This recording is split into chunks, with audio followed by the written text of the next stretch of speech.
നമസ്കാരം. ആലപ്പി അഷ്റഫ് കണ്ടതും കേട്ടതും എന്ന എൻ്റെ ചാനലിലേക്ക് ഏവർക്കും സ്വാഗതം. ഒരു നേട്ടവും വെറുതെ സംഭവിക്കുന്നതല്ല. സ്വയം മുന്നിട്ടിറങ്ങി നേട്ടങ്ങൾക്കായി പരിശ്രമിക്കുമ്പോഴാണ് അത് മുന്നിലെത്തിച്ചേരുന്നത്.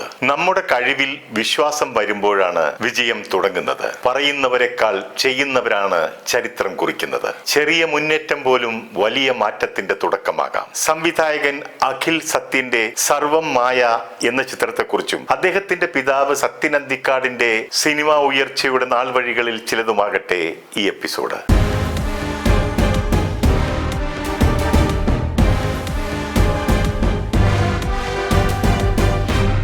സംവിധായകൻ ഹരിഹരൻ ഈ ചിത്രം കണ്ടിട്ട് അഖിൽ സത്യനെ വിളിച്ചു പറഞ്ഞ ഒരു വാചകമുണ്ട്. വഴിമാറിപ്പോയ മലയാള സിനിമയെ നീ കൈപിടിച്ചു കൊണ്ടുവന്ന് വീട്ടിലെത്തിച്ചു. അദ്ദേഹം പറഞ്ഞ ഈ വാചകം അക്ഷരം പ്രതി ശരിയാണ്. ഈയിടെ വന്ന സൂപ്പർ സ്റ്റാറുകൾ ഉൾപ്പെട്ട കൊട്ടിഘോഷിച്ച ചിത്രങ്ങൾ പലതും വഴിപിഴച്ചവ തന്നെയായിരുന്നു. കഥയുണ്ടോ, അതെങ്ങോട്ടാ പോകുന്നത് എന്നൊന്നും സംവിധായകനും അറിയില്ല, കഥ എഴുതിയ ആൾക്കും അറിയില്ല, അഭിനയിച്ചവർക്കും അറിയില്ല, അതൊക്കെ കണ്ടിറങ്ങിയ പ്രേക്ഷകർക്കും അറിയില്ല.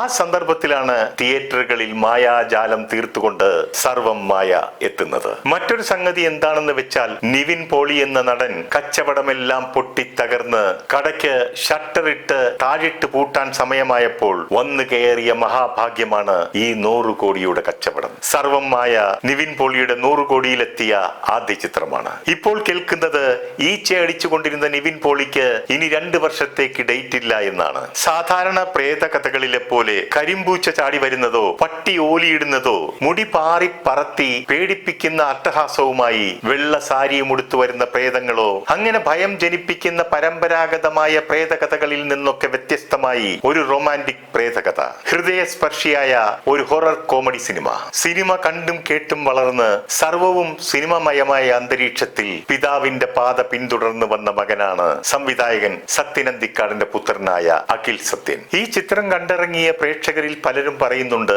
ഒരു സത്യൻ അന്തിക്കാട് സിനിമ കണ്ടതുപോലെ ഉണ്ടെന്ന്. ഈ അഭിപ്രായം തന്നെ അഖിൽ സത്യന് കിട്ടിയ വലിയൊരു അംഗീകാരവും പൊൻതൂവലുമാണ്. മലയാള സിനിമയിൽ പഴയ സംവിധായകരിൽ അന്നും ഇന്നും ഒരേപോലെ നിലകൊള്ളുന്ന സംവിധായകനാണ് സത്യൻ അന്തിക്കാട്. പഴയ തലമുറയോടൊപ്പം പുതുതലമുറയും അദ്ദേഹത്തിന്റെ സിനിമകളെ ആവേശപൂർവ്വം ഉൾക്കൊള്ളാറുമുണ്ട്, സ്വീകരിക്കാറുമുണ്ട്. അദ്ദേഹത്തിന്റെ ചിത്രങ്ങളെല്ലാം ജീവിത ഗന്ധമുള്ള കുടുംബ ചിത്രങ്ങളായിരിക്കും. ജീവിതത്തിലെ സങ്കീർണതകൾ നിറഞ്ഞ പ്രശ്നങ്ങളെ നർമ്മം കലർത്തി അവതരിപ്പിച്ച് പ്രേക്ഷക കയ്യടി നേടാൻ അദ്ദേഹത്തിന് കഴിഞ്ഞിട്ടുണ്ട്. വരവേൽപ്പ്, സന്ദേശം, സന്മനസ്സുള്ളവർക്ക് സമാധാനം, നാടോടിക്കാറ്റ്, മനസ്സിനക്കരെ തുടങ്ങിയ എത്ര നല്ല ചിത്രങ്ങൾ അദ്ദേഹം മലയാളികൾക്ക് സമ്മാനിച്ചിട്ടുണ്ട്. സംവിധായകനും നിർമ്മാതാവും തിരക്കഥാകൃത്തുമൊക്കെയായ ഡോക്ടർ ബാലകൃഷ്ണന്റെ ശിഷ്യനാണ് അദ്ദേഹം. എന്നാൽ കൂടുതൽ ചിത്രങ്ങളിൽ സംവിധാന സഹായിയായി ജോലി ചെയ്തിട്ടുള്ളത് പി ചന്ദ്രകുമാറിനോടൊപ്പമാണ്. സംവിധാന രംഗത്ത് മാത്രമല്ല അദ്ദേഹം കഴിവ് തെളിയിച്ചിട്ടുള്ളത്, നല്ലൊരു ഗാനരചയിതാവ് കൂടിയാണ് അദ്ദേഹം. സിനിമയ്ക്ക് വേണ്ടി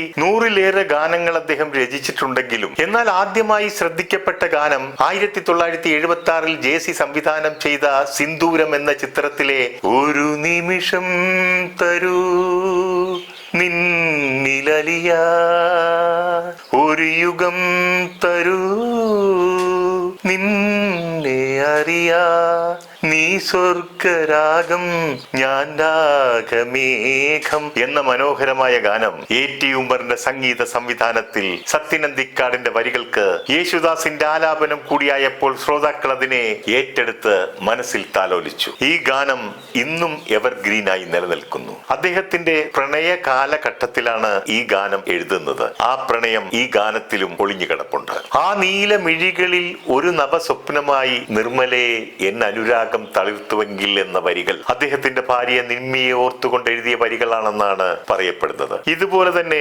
യൂസഫ് അലി കച്ചേരി സാറ് തന്റെ ഭാര്യയുടെ കണ്ണിൽ നോക്കി എഴുതിയ പാട്ടായിരുന്നു സുറുമ എഴുതിയ മിഴികളെ എന്ന ഗാനം. ഞാൻ പണ്ട് ചൂള എന്ന ചിത്രത്തിലേക്ക് വേണ്ടി PJ ആന്റണിക്ക് ശബ്ദം നൽകാനായി മദ്രാസിലെ സ്റ്റുഡിയോയിൽ എത്തുമ്പോൾ അറിയുന്നു അതിന്റെ സംഗീത സംവിധായകൻ ഒരു പുതിയ ആളാണെന്ന്. അദ്ദേഹത്തിന്റെ പേരാണ് കുളത്തുപുഴ രവി എന്ന്. ഡബ്ബിംഗ് തിയേറ്ററിൽ ഞങ്ങളോടൊപ്പം അദ്ദേഹം എന്നും ഉണ്ടാകും. ചൂള എന്ന ചിത്രത്തിലെ ഒരു ഗാനരംഗം സംവിധായകന് കാണാൻ വേണ്ടി ഇട്ടപ്പോൾ ഞാനും അത് കണ്ടു. യേശുദാസിന്റെ സ്വരമാധുരിയിൽ താരകെ മിഴിയിതളിൽ കണ്ണീരുമായി തിരയുവതാരേ എന്ന് തുടങ്ങുന്നതായിരുന്നു ആ ഗാനം. ഹൃദയസ്പർശിയായ ആ വരികൾ കേട്ടപ്പോൾ ഞാൻ രവീന്ദ്രൻ മാസ്റ്ററോട് ചോദിച്ചു, ആരാണ് ഈ ഗാനം എഴുതിയതെന്ന്. അദ്ദേഹം പറഞ്ഞു, സത്യനന്ദിക്കാടെന്ന മിടുക്കനായ ഒരു പയ്യനാണെന്ന്. അന്ന് എന്റെ മനസ്സിൽ കയറിയതാണ് ആ പാട്ടിന്റെ വരികളും ആ പാട്ടെഴുതിയ ആളുടെ പേരും. എന്നാൽ ആ പാട്ടെഴുത്തുകാരൻ പിന്നീട് പാട്ടെഴുത്തിനേക്കാൾ ഉപരി സംവിധാന രംഗത്ത് വെച്ചടി ഉയരുന്ന കാഴ്ചയാണ് കണ്ടത്.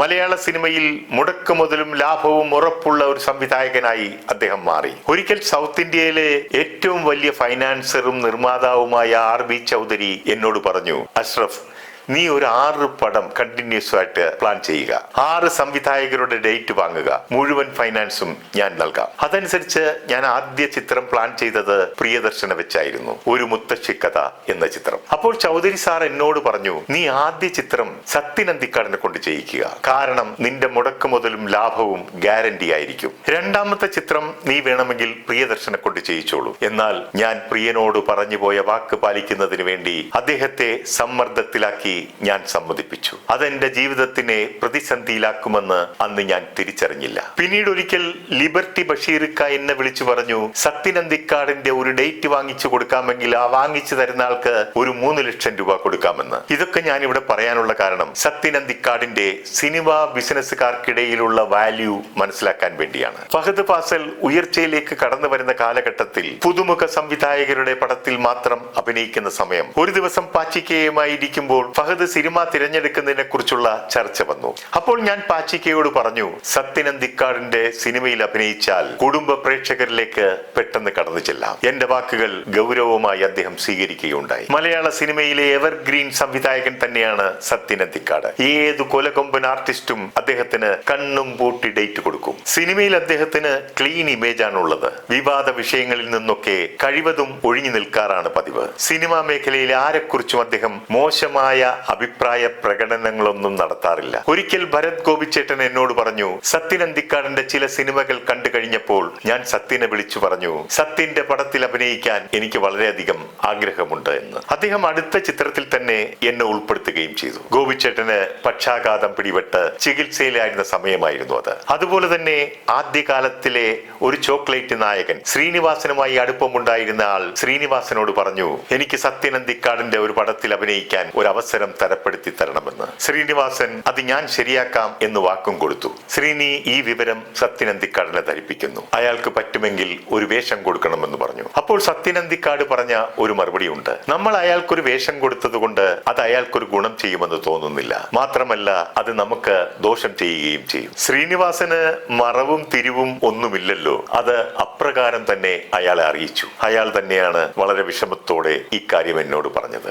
സിനിമയുടെ മേന്മ മാത്രം നോക്കി പ്രവർത്തിക്കുന്നത് കൊണ്ടായിരിക്കാം സത്യൻ ഇങ്ങനെയും ചില തീരുമാനങ്ങൾ എടുക്കുന്നത്. ആ നടന്റെ പേര് പറയാത്തത് കൊണ്ട് കമന്റിലൂടെ അത് ആരാണെന്നുള്ള ചോദ്യം വരും. പേര് ഞാൻ ഇവിടെ പറയാത്തത് അദ്ദേഹത്തിന് ഏതെങ്കിലും സംവിധായകൻ അവസരം കൊടുക്കുന്നെങ്കിൽ കൊടുക്കട്ടെ എന്ന് കരുതിയാണ്. ഞാൻ എന്തിനാണ് അദ്ദേഹത്തെ ദ്രോഹിക്കുന്നത്? സത്യന്റെ സന്തത സഹചാരിയായ ശ്രീനിവാസന്റെ 2 ആൺമക്കൾ സിനിമയിൽ വന്ന് പേരെടുത്തതുപോലെ സത്യനന്ദിക്കാടിന്റെ 2 ആൺമക്കളും സിനിമയിലെത്തി പേരും പ്രശസ്തിയും നേടിക്കഴിഞ്ഞു. മത്തൻ കുത്തിയാൽ കുമ്പളം മുളക്കില്ലല്ലോ, അതുപോലെ സത്യന്റെ മക്കൾക്കും അച്ഛന്റെ കഴിവും ഗുണവും ഉണ്ടെന്ന് തെളിയിച്ചു കൊണ്ടിരിക്കുകയാണ്. അഖിൽ സത്യന്റെ സിനിമയിലേക്കുള്ള കടന്നുവരവ് പുതുതലമുറയിലെ കുടുംബ പ്രേക്ഷകരെ കൂടുതലായി സിനിമയിലേക്ക് അടുപ്പിക്കാനുള്ള കാൽവെപ്പായി കരുതാവുന്നതാണ്. ഇന്ന് തിയേറ്ററുകളിൽ കുടുംബത്തോടെ എത്തി സിനിമ കാണുന്ന പ്രവണത തീരെ ഇല്ല എന്ന് തന്നെ പറയാം. എന്നാൽ അതിനൊരു അപവാദമായി സർവം മായ മാറി. ഇനിയും ഇത്തരം ഒരുപാട് സൃഷ്ടികൾ നമുക്കായി കാഴ്ചവെക്കാൻ അഖിൽ സത്യന് കഴിയട്ടെ. സത്യനന്ദിക്കാടിനും പുതുതലമുറയുടെ പ്രതീക്ഷയും ആവേശവുമായ അഖിൽ സത്യനും എല്ലാവിധ ഭാവുകങ്ങളും നേരുന്നു. ഇന്നലകളെ കാലത്തിന് വിട്ടുകൊടുക്കാം, നാളകളെ സ്വപ്നത്തോട് ചേർത്ത് വെക്കാം. ഇവ രണ്ടിനുമിടയിൽ നിശബ്ദമായി നിൽക്കുന്ന ഈ നിമിഷം നമുക്ക് ആസ്വദിക്കാം. നിർത്തുന്നു. നന്ദി, നമസ്കാരം.